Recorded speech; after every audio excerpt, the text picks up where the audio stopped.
शिक्षकों को 10 ऑप्शन देंगे, काफ़ी ऑप्शन देंगे। यथासंभव हम लोगों ने कोशिश किया है कि जो शिक्षक हैं अपने ही ज़िले में रहें।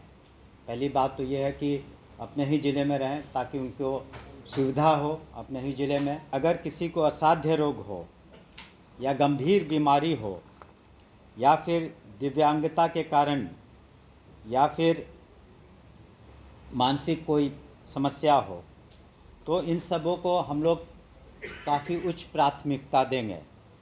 उन लोग पर हम लोग विशेष ध्यान देंगे कि उनके बीमारी इत्यादि के कारण उनके इलाज में दिक्कत ना हो और उनको सुविधा हो। जो हमारी पॉलिसी बनी है उसमें अधिकांश शिक्षक संतुष्ट रहेंगे, क्योंकि इसमें व्यापक विचार विमर्श हुए हैं और साथ ही साथ हम लोगों ने शिक्षकों की जो कठिनाइयां हैं उनको भी मद्देनज़र रखते हुए ये नीति बनाई है। आज के इस प्रेस कॉन्फ्रेंस में आप सभी का स्वागत है। जो भी आप सभी प्रिंट मीडिया और इलेक्ट्रॉनिक मीडिया से आए हैं, आप लोगों का आज बुलाने का कारण और वजह यह है कि कई दिनों से ये सवाल उठ रहे थे कि शांतरण नीति जो ट्रांसफ़र पॉलिसी है शिक्षा विभाग की क्या होगी। तो इस पर हम लोगों ने काफ़ी व्यापक विचार विमर्श किया। जो शिक्षकों ने अपने पिटिशन्स दिए, जो जनप्रतिनिधि हैं उन लोगों से हम लोगों ने वार्ता की और ज़िलों में हम लोग जब भ्रमण के लिए गए, हम भी गए, हमारे पदाधिकारी गए, तो उस वक्त हमें जो फीडबैक मिला,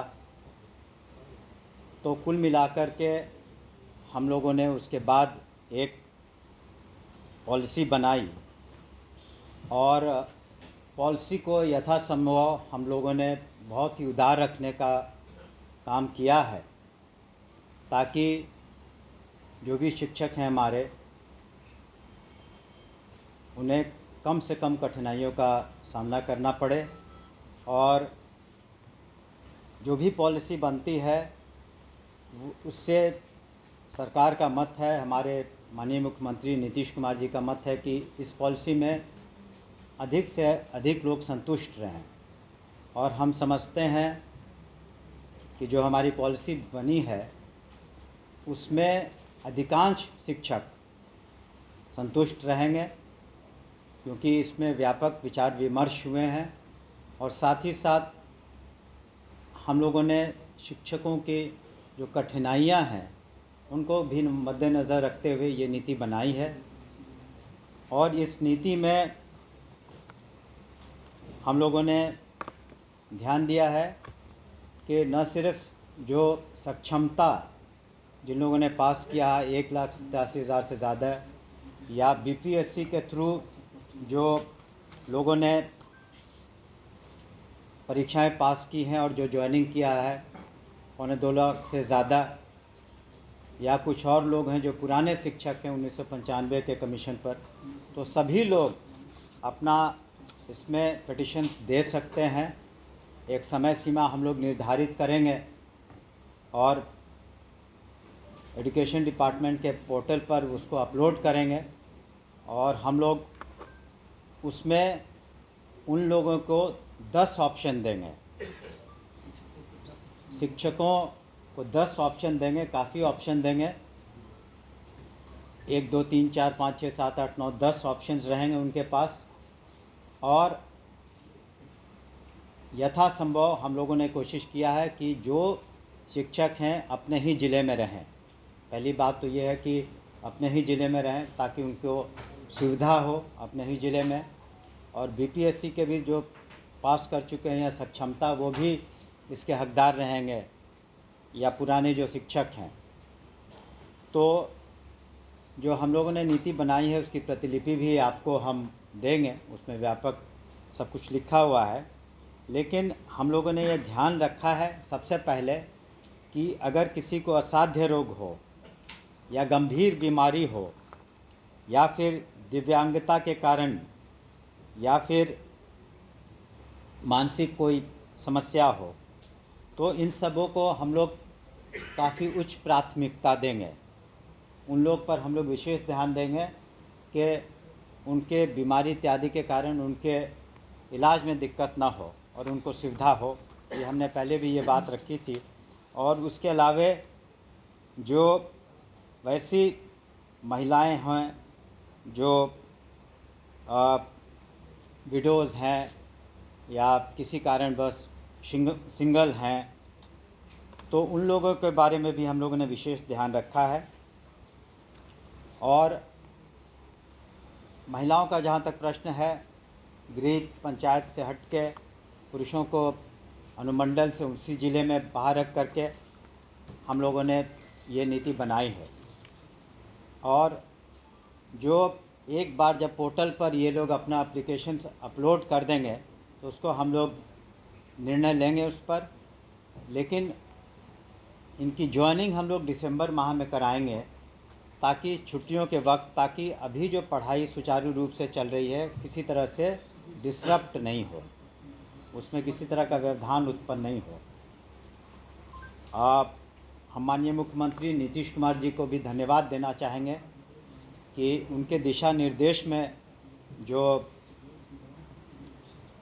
नई नीति हम लोगों ने ट्रांसफ़र की है, उसमें हमने शुरू में ही कहा कि अगर किसी तरह की बात हो जाती है, कुछ विसंगतियाँ, सारे मेहनत और सभी फैक्टर्स को हम लोगों ने लिया है, कोशिश की है, तो अगर कहीं न खुदा न खास्ते अगर कुछ कमी कहीं रह गई तो इसी कारण इसका निराकरण करने के लिए हम लोगों ने पहले ज़िला स्तर पर डिस्ट्रिक्ट मजिस्ट्रेट के लीडरशिप में एक कमेटी बनाई है कि वहाँ ज़िला स्तर पर इसका निराकरण हो सके, या फिर डिविजनल कमिश्नर के लेवल पर भी हम लोगों ने कमेटी बनाई है।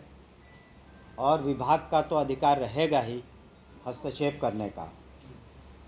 तो अगर किसी को किसी तरह की परेशानी है या इस ट्रांसफ़र नीति के अधीन भी कुछ विसंगतियां रह गई हों तो उसको हम लोग इन कमिटीज़ में एड्रेस करेंगे। तो हर व्यापक पैमाने पर हम लोगों ने विचार विमर्श किया है, सभी के जो विचार हैं उसको हम लोगों ने डिस्कस किया है हमारे एसीएस साहब से, और सभी पदाधिकारियों से हम लोगों ने डिस्कशन किया है और उसके बाद ये नीति लाई है। लेकिन एक बार जब उनकी नियुक्तियां, जो प्रोसेस चल रहा है, ख़ास करके जो नियोजित शिक्षक हैं उनके काउंसलिंग के बाद उन्हें नियुक्ति पत्र भी दिया जाएगा। उसके बाद वो लोग सरकारी सेवक हो जाएंगे। लेकिन उनसे भी हम अपेक्षा करेंगे, विभाग करेगा, सरकार करेगा, माननीय मुख्यमंत्री जी भी करेंगे कि अब आप सरकारी सेवक हो गए हैं तो बिल्कुल डिसिप्लिन के तहत उन्हें रहना होगा। उन्हें फ़ायदे भी हैं जो एक सरकारी सेवक को होता है, पोस्ट रिटायरमेंट या सरकारी सेवक को अन्य जो सुविधाएं दी जाती उन्हें मिलेंगी। लेकिन उन्हें भी ये ध्यान रखना होगा कि बिल्कुल डिसिप्लिन तरीके से वो पठन पाठन कराएं और कोशिश करें कि बिहार में शिक्षा का स्तर और बेहतर हो, क्वालिटी एजुकेशन हो, और उसमें उनका योगदान बहुत महत्वपूर्ण है। इन बातों को हम लोगों ने ध्यान में रखते हुए ये किया कि जबकि माननीय मुख्यमंत्री जी ने, आपने देखा होगा और जानते भी होंगे शायद, कि जो कुल बजट है, एनुअल बजट 2,72,000 करोड़ से ज़्यादा, उसका 20% से ज़्यादा यानी 52 करोड़ से ज़्यादा मेन बजट में शिक्षा के लिए रखा गया और बाद में 10,000 करोड़ सप्लीमेंट्री भी लिए गए हैं। तो ताकि हम लोग हर स्तर पर, चाहे पढ़ाई लिखाई हो, मिड डे मील हो, चाहे वो पोशाक हो, साइकिल योजना हो माननीय मुख्यमंत्री जी की, कहीं किसी तरह की कमी नहीं आए। और जो प्रोत्साहन राशियाँ दी जा रही हैं, स्टूडेंट्स को क्रेडिट कार्ड दिए जा रहे हैं, कहीं कोई कमी नहीं हो। और उसी कड़ी में हम लोगों ने ये जो ट्रांसफ़र पॉलिसी बनाया है, एक उदार पॉलिसी बनाया है, ताकि अधिकांश शिक्षकों का हित हम लोग उसका ख्याल रख सकें और दिसंबर माह तक उनकी पोस्टिंग भी हो जाएगी। आप जानते हैं थोड़ा वक्त लगेगा क्योंकि संख्या बहुत ज़्यादा है और सबको अपनी अपनी समस्याएं हैं, तो हम लोग पर्याप्त समय देंगे सभी को अपने पिटिशन्स लिख करके अपलोड करने का, और उसको सॉफ्टवेयर फिर के थ्रू हम लोग उसको सब कुछ करेंगे ताकि किसी तरह की शिकायत ना हो। आपका बहुत बहुत शुक्रिया। तो क्या पंचायत में पोस्टिंग नहीं होगी, मतलब स्थानांतरण नहीं होगा, या फिर पंचायत से बाहर की बात कर रहे हैं? नहीं, पंचायत के बाहर की बात कर रहे हैं, आप देख लें। और पति पत्नी का जो गवर्नमेंट सर्वेंट थे उनका भी हम लोगों ने ख्याल रखा है। जो 10 विकल्प होगा सर, वो 10 विकल्प क्या जिला होगा, ब्लॉक होगा या अनुमंडल है, मिला के 10 विकल्प? वो टोटल मिला के 10 विकल्प होगा, लेकिन कुछ उसमें शर्तें हैं जो कि हम लोगों ने एन्यूमरेट किया, आप देख भी लेंगे उसके तहत।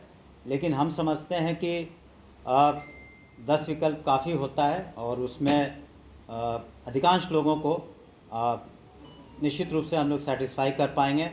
फिर भी हमने कहा कि कहीं ना कहीं अगर सारी एफ़र्ट्स के बाद, सारी मेहनत के बाद भी अगर कोई विसंगति रह गई हो कहीं, तो उसी के लिए हम लोगों ने जिला लेवल पर और फिर प्रमंडल लेवल पर और विभाग के स्तर पर तो है ही, हम लोग वैसे आवेदनों को निश्चित रूप से पुनः समीक्षा भी करेंगे। पहली लाइन लिखी हुई है, कुछ कठिनाइयाँ थी जो हम लोगों ने कहा है कि जल्द से जल्द उसको करने के लिए कुछ कठिनाइयाँ थी। कब से आवेदन? ये हम लोग उसका तिथि निकाल देंगे अति शीघ्र, क्योंकि एक सॉफ्टवेयर भी, जब पॉलिसी अप्रूव हो गई है तो एक सॉफ्टवेयर बनाने में भी थोड़ा टाइम लगेगा, तो लेकिन हम लोग पर्याप्त समय देंगे और खुदा और किसी को दिक्कत भी अगर होनी नहीं चाहिए, इसलिए हम लोग समय काफ़ी देंगे।